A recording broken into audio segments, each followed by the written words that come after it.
یہ بیان فرمائیے گا کہ ہمارے ہاں عام طور پر اب یہ کہا جانا شروع ہو گیا ہے کہ جو لوگ روایت سے جڑے ہوئے ہیں، ٹریڈیشن سے جڑے ہوئے ہیں، اپنے ماضی کی ایک جس کو آپ کہتے ہیں تراث ہے، ماضی کی علمی روایت ہے، اس میں بڑے بڑے نابغہ روزگار عبقری لوگ پیدا ہوئے ہیں، ان کے ساتھ اپنے تعلق کا اظہار کرتے ہیں، تو یہ ایک تہمت بنتی جا رہی ہے، بلکہ اس کو بہت کنڈیم کیا جاتا ہے اور یہ کہا جاتا ہے کہ یہ تو بابیں ہیں، ان کی اپنی دنیا ہے اور بابوں کا جہاں اور ہے، کتابوں کا جہاں اور ہے۔ مجھے یہ بتائیے گا کہ انسان اگر کسی بھی معاملے میں اپنی روایت کے ساتھ جڑتا ہے، اپنے بزرگوں کے ساتھ کوئی عقیدت پیدا کرتا ہے، ان کے ساتھ کوئی تعلق استوار کرتا ہے، تو مذہبی لحاظ سے، دینی لحاظ سے، خدا کی کتاب سے تعلق کے لحاظ سے یہ کیا کوئی چیز اس کی منافی کھڑی ہوئی ہے؟ اور جب ہم تنقید کرتے ہیں اپنے ماضی کی روایت کے اوپر اور کہا جاتا ہے کہ جی یہ تو بابوں کی اپنی دنیا تھی اور یہ بابیں ہیں اور ہم تو صرف کتابی ہو کے رہنا ہے، تو ان میں سے کس چیز کا انتخاب کرنا ہے، بابوں کا یا کتابوں کا؟ یہ کتابیں کیا آسمان سے براہ راست نازل ہوتی ہیں؟ ان کو بھی لوگوں نے لکھا ہے نا، تو آپ لوگوں سے بے نیاز کیسے ہو سکتے ہیں؟ اپنے دین کو دیکھ لیجئے، صحابہ کرام کو قرآن دیا گیا، وہ انسان ہی تھے نا، ہمارے بزرگ تھے، ان کو قرآن مجید دیا گیا، وہ اس قرآن مجید کو پاتے ہی نہ، وہ اس کو اٹھا کر پس پش ڈال دیتے، وہ اس کو آگے منتقل ہی نہ کرتے، تو آج آپ کے پاس یہ پہنچ جاتا۔ ہمیں تو ان کے سامنے اپنے تسلیم کا سر ہر وقت جھکائے رکھنا چاہیے کہ اس جماعت نے، اس خیر امت نے اللہ کے آخری پیغمبر سے یہ چیز پائی اور اس کے بعد اپنے اجماع سے اس کو آگے منتقل کر دیا۔ اس کے بعد مسلمانوں کے اہل علم ہیں کہ جو اس کو لکھتے رہے، جو اس کو یاد کرتے رہے، یہاں تک کہ پورے تواتر کے ساتھ یہ پہنچ گیا۔ سنت کو دیکھیے، اللہ کے آخری پیغمبر نے یہ سنت قائم کی، صحابہ کرام نے اس کو لیا، اس کے بعد یہ انسان ہیں کہ جنہوں نے اس کو منتقل کیا ہے۔ اگر یہ امت ایک خاص دور میں سب کچھ کو چھوڑ کے بیٹھ جاتی تو آج ہمارے پاس یہ اسی اعتماد کے ساتھ موجود ہوتی۔ آج ہم یہ کہتے کہ یہ ایک قطعی حجت ہے خدا کی جس کو ہم لے کے چل رہے ہیں۔ رسالت میں آپ صلی اللہ علیہ وسلم نے زندگی بسر کی، اس کے دوران میں اللہ کے آخری پیغمبر نے کوئی بات کی، اپنے علم سے لوگوں کو مستفید کیا، دین کی تفہیم و تبیین کی، کوئی بات سمجھائی، اس کو لوگوں نے سنا، ان لوگوں نے سن کر آگے منتقل کیا۔ یہ صحیح ہے کہ اس کے اندر بہت کچھ اختلاط بھی ہوا، لیکن آج بھی اپنے پیغمبر کی سیرت کو، ان کے سوانے کو، ان کے علم کو جاننے کا ہمارے پاس کیا ذریعہ تھا اگر وہ لوگ یہ خدمت انجام نہ دیتے؟ یہ جو کتابیں ہم اپنے سامنے حدیث کی یا روایات کی رکھتے ہیں، یہ انسانوں نے ترتیب دی ہے۔ یہ انسان تھے کہ جنہوں نے فیصلہ کیا کہ اللہ کے پیغمبر کی سیرت، سوانے، تاریخ، زمانہ رسالت کے احوال، ان کے بارے میں جو چیزیں ہمیں مل رہی ہیں، ہم ایک ایک فرد کے پاس جائیں گے، اس کے حالات معلوم کریں گے، اس کی تنقیح کریں گے، اس کو کتابوں میں مرتب کر دیں گے۔ ذرا امام بخاری کی، ذرا امام مسلم کی، ذرا دوسرے جلیل القدر محدثین کی تاریخ تو پڑھیے۔ اچھا، پھر یہ جو کچھ بھی ہمارے پاس علم ہے، آج اگر ہم اللہ کی کتاب قرآن کو بھی کھولتے ہیں، حدیث کی کوئی کتاب بھی کھولتے ہیں، تو سب سے پہلے کیا چیز ہے جو رکاوٹ بنتی ہے؟ ایک عام آدمی سے پوچھ کے دیکھیے، وہ عربی زبان ہے۔ یہ عربی زبان ہے جس میں اللہ کی کتاب نازل ہوئی، اس عربی زبان کا علم کیا ہے؟ اس کے الفاظ، اس کے محاورے، اس کے ضرب الامثال، اس کی تعبیریں، اس کے جملوں کی ساخت، اس زبان کا اسٹرکچر یا اس کے قواعد، یہ سب چیزیں کنہوں نے منتقل کی ہیں؟ یہ ان انسانوں نے منتقل کی ہیں۔ تو یہ میرے نزدیک ہماری تاریخ ہے۔ اسی طریقے سے ظاہر ہے کہ انسانوں کے طور پر وہ علوم و فنون کی اور خدمت بھی کرتے رہے ہیں۔ فلسفہ آ گیا تو انہوں نے اس کے بارے میں بھی طے کرنا چاہا کہ اس کی کیا نوعیت ہے، اس کا مذہب سے کیا ربط ہے۔ کیا آج ہم یہ سب کام نہیں کرتے؟ آج سائنس ہمارے سامنے آتی ہے، جدید علوم سامنے آتے ہیں، سب کی تنقیح کرتے ہیں، کسی چیز سے بعض وقت متاثر بھی ہو جاتے ہیں، کسی کا تعلق قائم کرنے میں غلطی بھی کر جاتے ہیں۔ تو یہ سب کچھ جو کچھ انہوں نے ہمیں منتقل کیا ہے، یہ ہمارے علم کی روایت ہے۔ یہ روایت صرف یہی نہیں ہے کہ مذہب میں قائم ہوئی ہے، یہ روایت سائنس میں بھی قائم ہوتی ہے۔ ارسطو سے لے کر آج کے زمانے تک سائنسی علوم کی ایک تاریخ ہے، اس میں بہت بڑے بڑے لوگ پیدا ہوتے ہیں، ان کے ذریعے سے علم آگے منتقل ہوتا ہے، وہ بنیادیں میسر آتی ہیں کہ جس پر کھڑے ہو کر آپ آگے تعمیر کر سکتے ہیں۔ تو علم کی روایت جو ہے، اس کو تو پکڑے بغیر آپ کھڑے بھی نہیں ہو سکتے۔ علم کی یہ روایت ہے کہ جس کے اندر کھڑے ہو کر آپ کو چلنا ہوتا ہے۔ اس میں یہ خیال کرنا کہ یہ جو ہمارے بزرگ تھے، کسی فن کے ماہر تھے، کسی علم کے ماہر تھے، انہوں نے کوئی خاص نقطہ نظر اختیار کیا، انہوں نے فلسفے کا، تصوف کا، ما بعد طبیعیات کا، تاریخ کا کوئی ربط قائم کیا اور اس میں ان سے کہیں غلطیاں ہو گئی ہیں، تو یہ غلطیاں تو جب تک انسان ہیں ہوں گی۔ یہ ہم سے بھی ہوں گی، ہمارے بعد میں آنے والے ہماری غلطیوں کی نشاندہی کریں گے۔ اصل چیز یہ ہے کہ علم کی جس روایت کو وہ لے کر چل رہے تھے وہ کیا تھی؟ تو ہماری مسلمان امت کی تاریخ میں وہ جو روایت ہے وہ نہایت شاندار روایت ہے، اس میں بڑی دیانتداری کے ساتھ علوم کو آگے منتقل کیا گیا ہے، ان کی اساسات متعین کیے گئے ہیں، ان کے اندر بتایا گیا ہے آپ کو کہ آپ علم کے ماخذ کی طرف رجوع کیسے کرتے ہیں، ان کی تنقیح کیسے کرتے ہیں۔ جیسے کہ آج اگر ایک آدمی سائنس کی تاریخ میں داخل ہوتا ہے تو وہ ارسطو سے لے کر بعد کے سارے زمانوں میں اور خاص طور پر مغربی سائنس میں جو کچھ ڈیولپمنٹ ہوئی ہے اس سے بے نیاز ہو کر کھڑا ہو جائے تو میرے نزدیک تو وہ پہیہ ایجاد کرے گا پہلے دن۔ اس لیے یہ لازم ہے کہ آپ اپنے علم کی روایت کے اندر کھڑے ہوں۔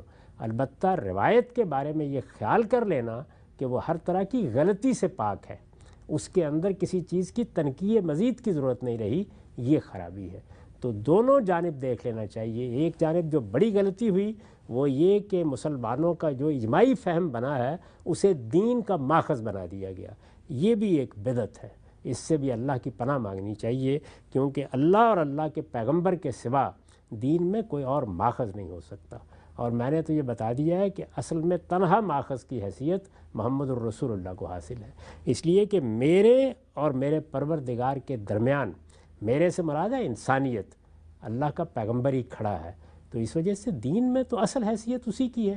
ہمارے پاس اللہ کی کتاب موجود ہے، ہمیں حق حاصل ہے کہ اس کی روشنی میں ہر بزرگ کی بات کی تنقیح کریں، ہر بزرگ کی بات کے اندر اتر کر دیکھیں اس میں کیا صحیح ہے کیا سقیم ہے، لیکن یہ کہ ہم ان کی خدمات کو نظر انداز کر دیں اور پھر یہ کہ اس طرح کے آدمی بن کر رہ جائیں کہ جس طرح سے ایک غلاظت کی مکھی ہے کہ وہ یہ دیکھتی ہے کہ اچھا کس جگہ پر غلاظت ہے مجھے وہیں جا کے بیٹھنا ہے۔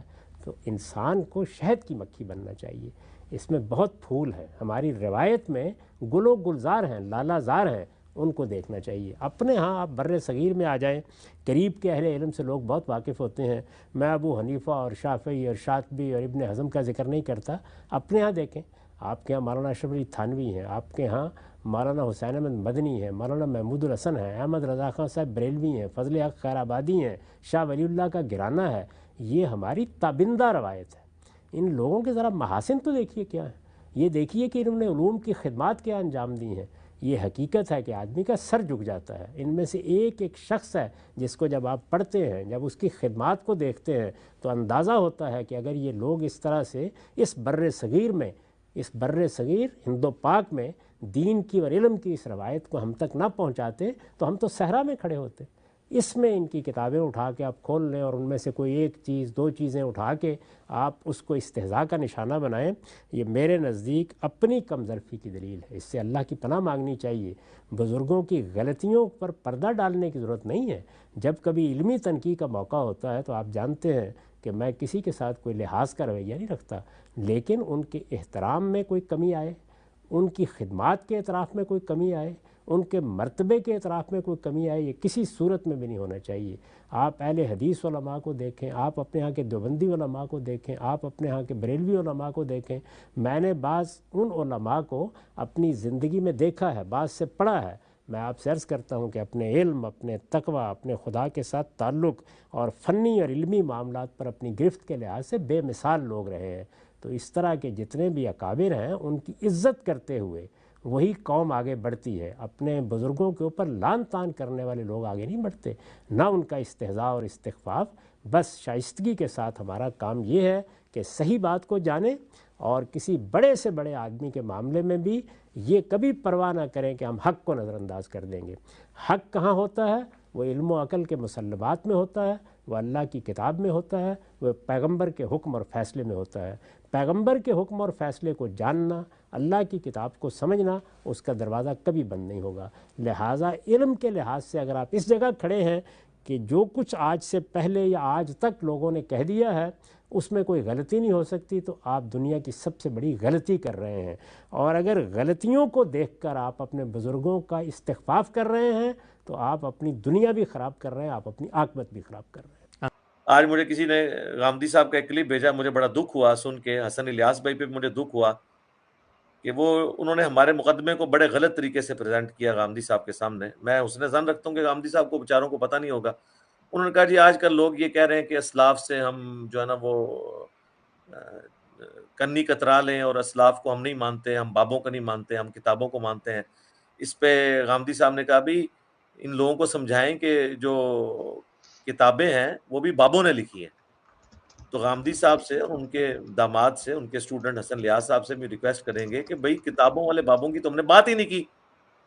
ہم نے تو ان بابوں کی بات کی ہے کہ جن بابوں کا ایمان ہی غامدی صاحب کے نزدیک مشکوک ہے. آپ لوگ تو ان کے ایمان کو ہی مشکوک سمجھتے ہیں. جن بابوں کا ہم رد کر رہے ہیں، ہم اماموں کا رد نہیں کر رہے، ان بابوں کا رد نہیں کر رہے جنہوں نے حدیث کی کتابیں لکھی ہیں اور جن کے ذریعے دین ہم تک پہنچا ہے. ہم ان بابوں کا رد کر رہے ہیں جنہوں نے حدیث کی کتابوں کو چھوڑ کے اپنی صوفیانہ تعلیمات امت میں عام کی ہیں. ان کے بارے میں تو غامدی صاحب جو ہیں ان کو تو مسلمان بھی نہیں ماننے کو تیار ہوں گے. تعویل کریں وہ علیحدہ بات ہے. ہم ان بابوں کی بات کر رہے ہیں جن کے بارے میں جو ہے وہ امین احسن اصلاحی صاحب جو استاد ہیں غامدی صاحب کے، غامدی صاحب نے سب کچھ ان سے سیکھا اور مودودی صاحب سے. امین احسن اصلاحی صاحب کہتے ہیں کہ تصوف ایک ریلیجن ہے پیرلل ٹو اسلام، اور جو صوفیاء ہیں یہ اس دین کے انبیاء ہیں. جس طرح اسلام کے انبیاء حضرت آدم، موسیٰ، عیسیٰ، ابراہیم اور محمد رسول اللہ ہیں، وہ تو اتنے سخت لینگویج استعمال کرتے ہیں. تو ہم انہی بابوں کی بات کر رہے ہیں، ہم ان کی تکفیر نہیں کرتے. اگر آپ خدمات کی بات کرتے ہیں تو خدمات تو پھر ان گوروں کی ہیں جن کی وجہ سے غامدی صاحب آپ کی ویڈیوز پاکستان میں دیکھی جا رہی ہیں. تو آپ ان کو بھی، ان کے عقیدوں کو بھی درست مان لیں. ٹھیک ہے، تو جو بات کسی کی تعریف ہے وہ ہم کرتے ہیں، لیکن اگر کوئی بالکل قرآن و سنت کے اپوزٹ دین بتائے گا تو ہم اس بابے کی کوئی اس حوالے سے عزت کرنے کے لیے تیار نہیں ہے جو ہمارے آباء و اجداد کے ایمان کے ہی دشمن ہے، جس کی وجہ سے ہمارے آباء و اجداد کا ایمان سٹیک پہ لگا. تو وہ مجھے کسی نے ویڈیو بھیجی کہ اس کا رد، میں نے کہا کیا رد کریں یار، سوال پوچھنے والے نے بھی غلط پوچھا، دینے والے نے بھی غلط دیا. اور اللہ کا شکر ہے نیچے ہمارے اسٹوڈنٹ نے جا کے کامنٹس ہی کر دیے ہیں کہ یار آپ لوگ کیوں علی بھائی کے منہ میں اپنا لقمہ ڈال رہے ہیں. علی بھائی نے کبھی ان اماموں کی خدمات کا انکار کیا ہے؟ تو ہم تو اماموں کی اتنی عزت کرتے ہیں کہ ان کی کتابیں ہم نے سجائی ہوئی ہیں اپنی ٹیبل کے اوپر. ہمارے سے پہلے تو امام بخاری، امام مسلم کا تعارف ہی صرف چند ایک علماء لیول کے لوگوں کو تھا، عوام الناس کو تو پتہ ہی نہیں تھا. ہم نے آگے تعارف کروایا کہ یار حدیث کی کتابیں ہوتی ہیں، یہ اتھینٹک ہوتی ہیں، یہ اس طرح ہوتا ہے، یہ فلاں فلاں سن میں اس طرح لکھی گئی ہیں. یہ تو بچے کو آج ہم نے چیز رٹوائی ہے. تو اب ہم پوچھتے ہیں کہ آپ کے بزرگوں کی یہ تعلیمات تھی کہ آپ کے پڑھ لکھے جو نوجوان تھے اور پڑھ لکھے علماء کو بھی یہ چیزیں نہیں پتہ تھی جو ہم نے آگے پبلکلی کی ہیں. موٹی موٹی ان کو کتب ستہ کا نام پتہ ہوتا تھا، ہم نے آگے بتایا بھی یہ کتابیں بھی ہیں. المصنف ابن ابی شیبہ بھی کو کتاب ہے، المستدرک للحاکم بھی ہے، دلائل النبوہ بھی. پوری زندگی مشکات کے گرد تھوڑی بہت گھومتی تھی یا باقی، اور وہ بھی بیچاروں نے بس پڑھا کے سنی والی بات ہے، سنا کے سنی والی بات ہے، پڑھا کے سنی والی بات کوئی نہیں تھی. اس طرح کی ورڈک نہ دیا کریں خدا کے لیے. باقی ہمارے اسٹوڈنٹ خود ہی جواب دیں گے، یا جس کو زیادہ جواب شوق ہے لینے کا تو وہ دانی بھائی آفیشل سے جواب لے لے. دانی بھائی آفیشل اچھا جواب دیتے ہیں، کیونکہ شڑولوں کا جواب پھر اسی طرح کی بیم سے ہی پھر دیا جائے گا نا. جو جس قسم کی ہمارے بارے میں کوئی علمی بات کریں بھائی. آپ ہمارا مقدمہ آپ نے تو نہیں پریزنٹ کرنا نا، جو ہم نے کیا ہوا ہے کتابوں کا خدا، بابوں کا خدا.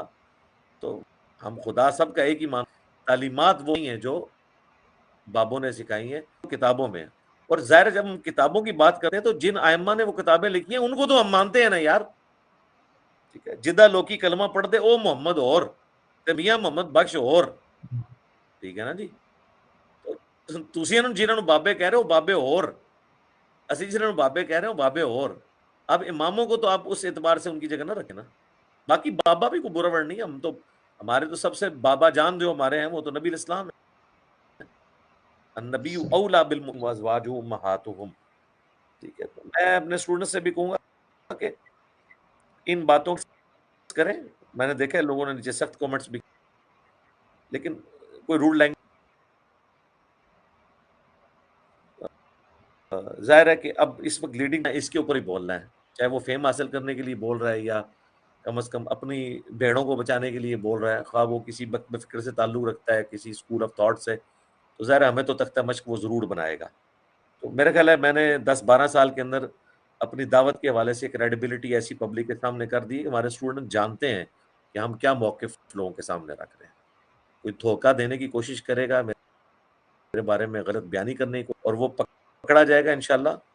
اور اللہ تعالیٰ بھی مجرم ہوگا. جی نیکسٹ.